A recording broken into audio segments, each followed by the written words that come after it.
Welcome to the shop. We're doing a test fire up the steam locomotive. Looks like we just got some steam on it, as indicated by our valve here. We should see a little pressure coming up pretty soon. Today we're going to test the injector, which is this appliance right here. The function of this injector is to take steam from the boiler and water from the tender and force it through this check valve. And it uses the same pressure of the boiler to force it through the check valve. And it converts the combination of the steam and the water going through this appliance to multiply the pressure in here many times higher than the actual boiler pressure. It uses a conservation of momentum and energy. So the energy of the combined steam and water gets turned into momentum, and that's what causes that water to overcome the check valve. This check valve is just a simple hat type arrangement that lifts up. So on the top of it is boiler pressure, and on the bottom is where this pipe comes in, and it hits it, pushes it up and into the boiler. I had some issues with this getting it to run last time, so I've taken it apart and I've cleaned it, and I've freed up a little washer that floats in there that forms a seal. I've also checked all the unions and fittings to make sure they're tight, especially the water line coming from the tender. So with any luck, this time around it will start and we'll be able to take this to Train Mountain. We're about 15 pounds of steam pressure right now. The first thing you'll notice is this stack extension. This has an air line to it. It goes to my compressor. Because I don't have enough steam to run my artificial blower to keep the draft moving this way, I use a compressed air line temporarily. Once we get steam up, I can remove that and we can use this valve here. And the purpose of that is because particularly this propane is very gassy. It'll try to come back out the firebox door. We just use a little bit of blower to help encourage that. The blower also draws more oxygen over the fire so you can burn more fuel. This water is a little bit warm because we ran this yesterday. Well, we didn't run it. I tried to get the injector to go yesterday, and I didn't have much luck. So after talking to the guy at Eccentric Engineer, he gave me some helpful advice and sent me a good video. Here's our water glass. So we'll give that a quick blow down. I'm building steam quickly, so I'm gonna put this fire down pretty low. Just let it simmer for a little while. We can turn down our airflow a little bit here. Now let's try this injector.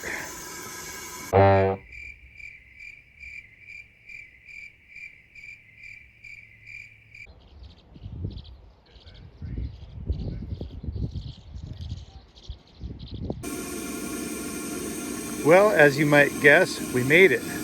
We got the injector to work. It started nicely right around 35 to 40 psi, which is a good sign that everything else in the system between the water tank and the injector checks out.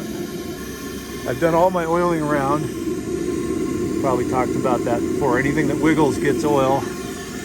We have our cylinder oil topped up here for the steam chest and valves and cylinders.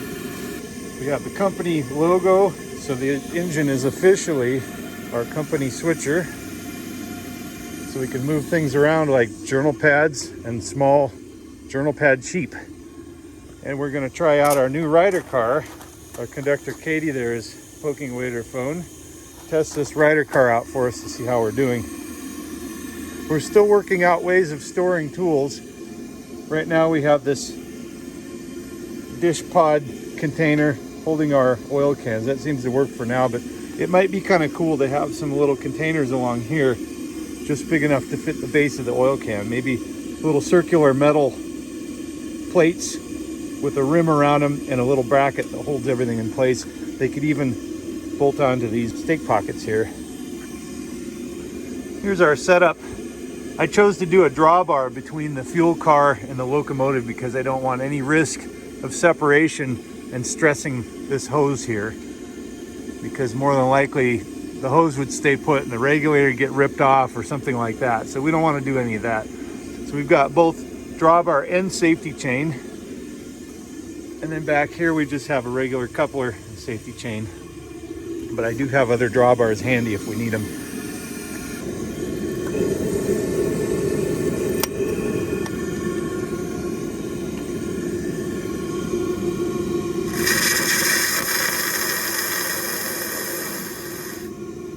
Oh, we got 40 pounds. Let's do a little blow down here, and then we'll test that injector. I'm going to throttle back the fire a little bit.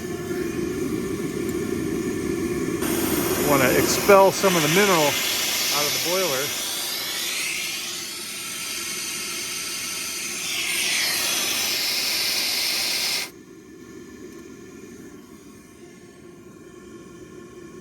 Still got nearly a full glass of water, but let's test our injector just to make sure. Walk over to the other side where we can see it. The way these injectors work, at least on this locomotive, full water to populate the overflow valve, open the injector, and then find the water down, just like that. Now she's running, no more drippage from the overflow, and then you'll see that water level go up. It's fairly slow at this point because we only have just over 40 psi of steam. Then you shut the injector off and shut off the tender valve so you don't drain your tender through the overflow. So we've confirmed that our injector is working, which is good. That means we can run today. Blow the glass down. Still building steam. We'll build it up until the safety lifts, and we'll note the lifting and seating pressures. And since we've done our oiling around, we're pretty much ready to go. I'll do one final inspection, make sure we have everything we need. This is kind of the steaming bay situation here. Several other steamers have shown up. There's our goose right there. We ran that yesterday evening. There's a fun little switcher. This guy over here, just beyond this first locomotive, makes Benji burners, and he's got a whole air brake system set up on his train, so he's been testing that out. Really clever design. It's fun to see the ingenuity of people building their equipment.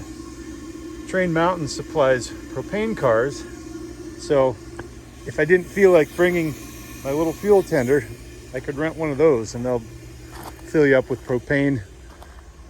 They're fairly reasonable rates. Here's Carl Klontz, owns these Box Cat Electrics.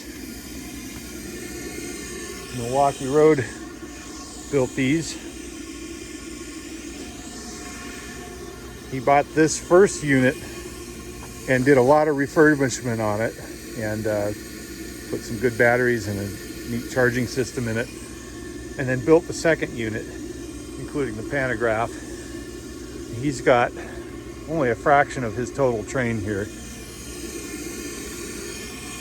But the suspension on these electrics were essentially steam locomotive technology from the early 1900s. They just put great big traction motors in them, running off the overhead pantograph.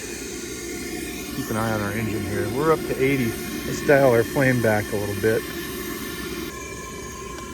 We'll see how that does. Now that we've got its attention, it should just percolate up nice and easy to 120 where the safety's a lift.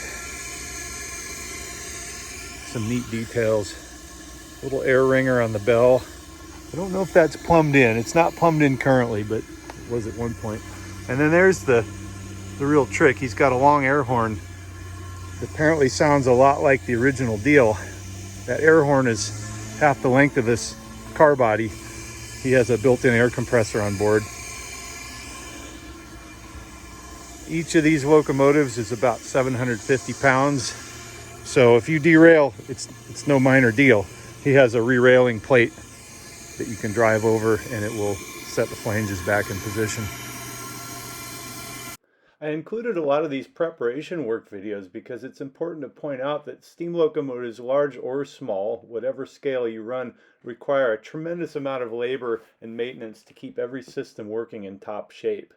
If you have a single failure of an injector or a fuel delivery issue or a check valve, it can mean the end of your day, or worse, if you're not paying attention, it could mean damaging the equipment or hurting somebody. It might look like fun and games to play engineer and open the throttle up on a steam locomotive, but most of those people have earned the privilege to do that by putting in the time to work on that locomotive and learn every system on board. This is especially the case for full-size steam locomotives that require intense maintenance all the time, and the consequences for mistakes are severe.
Dispatch to 141 over. We are down at Yuma siding. Our conductor's making up the joint here with a SP&S boxcar that we're going to move. We did a little switching. We had to get it run around on this one, so we set one out on the main, did the truffle shuffle, and now we're all set. We're waiting for a passenger train to pick up passengers in this little depot here. They run on a regular time schedule, so we have to stay out of their way. I think they're due in a minute. In fact, they're coming right now. Check our boiler here, make sure we're in good shape. Oh yeah, cut our fire down a little bit and put some water in the boiler. 921, call dispatcher over.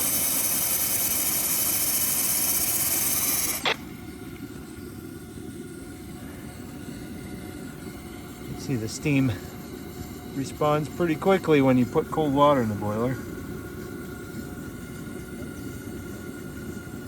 Dispatch to 3600 over. 3600.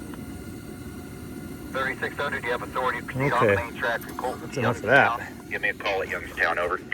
Still plenty of water in the tender. 36 calls 141-10, over.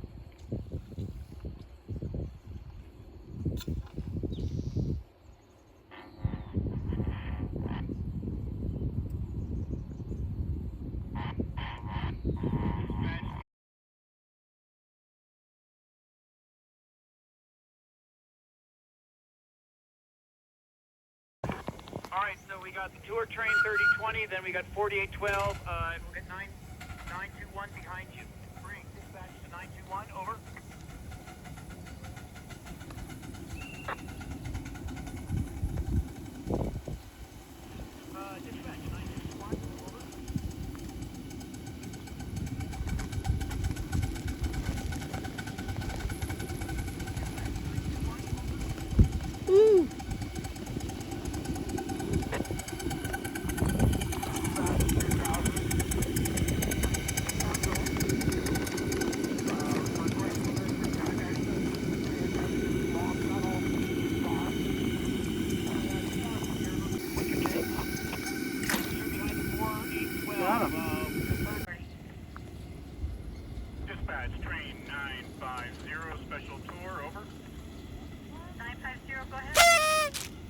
550 at Vine Hollow Junction or Fraihubi. Dispatch 1728. 1728, go ahead. Currently blocking the downhill main line at Blue Caboose, taking on water. Okay, thanks for letting us know.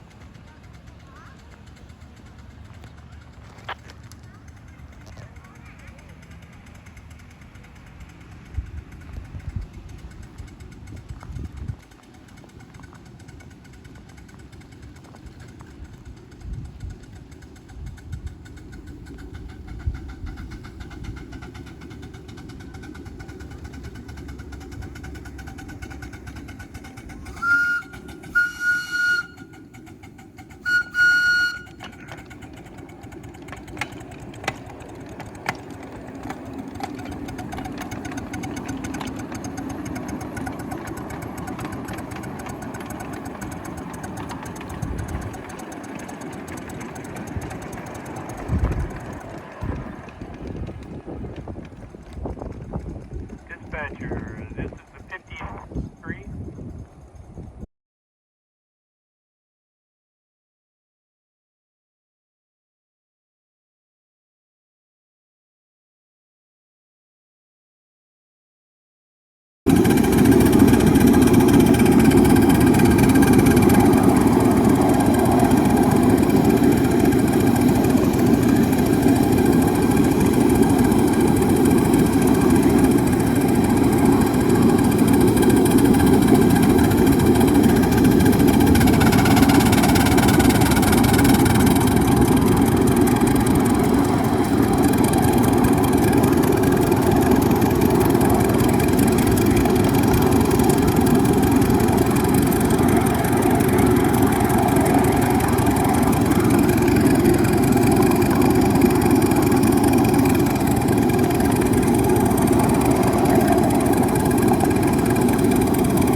Good signal.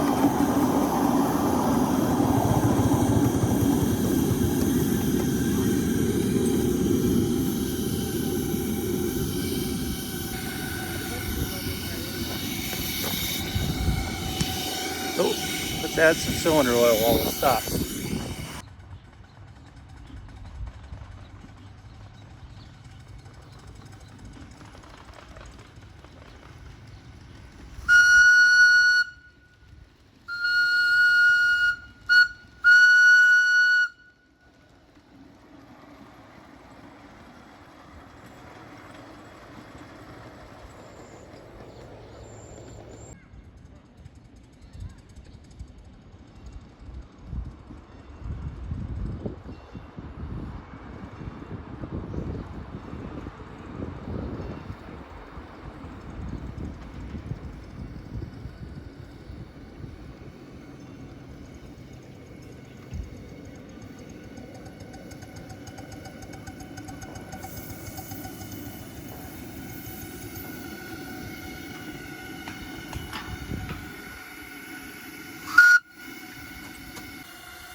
Well, we made it back.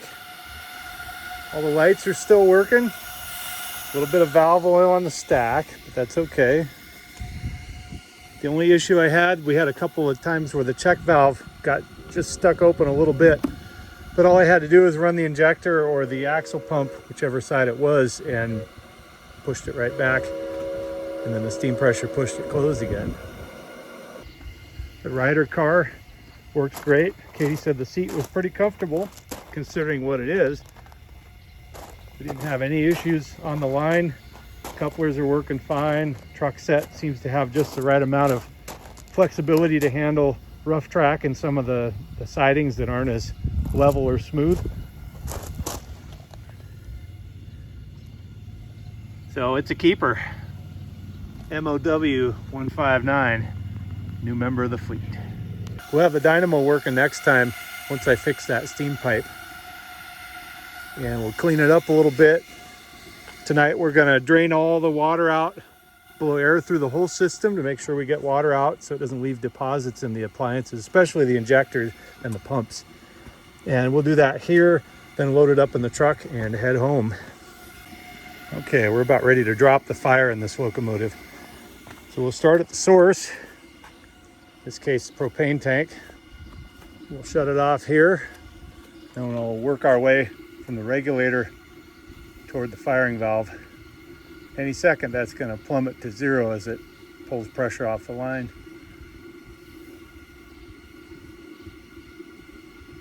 Have a small spot fire, so it takes a little bit.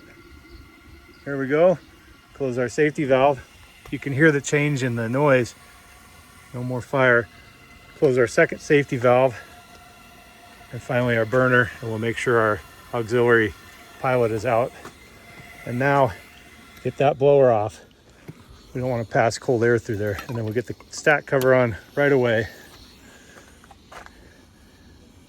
And she's all set. So we'll come back in about an hour and it should be mostly down to zero as far as pressure. I don't want to dump all this hot water out while it's still under pressure. Thanks for riding with us on our steam locomotive adventure at Train Mountain, and we'll see you again soon.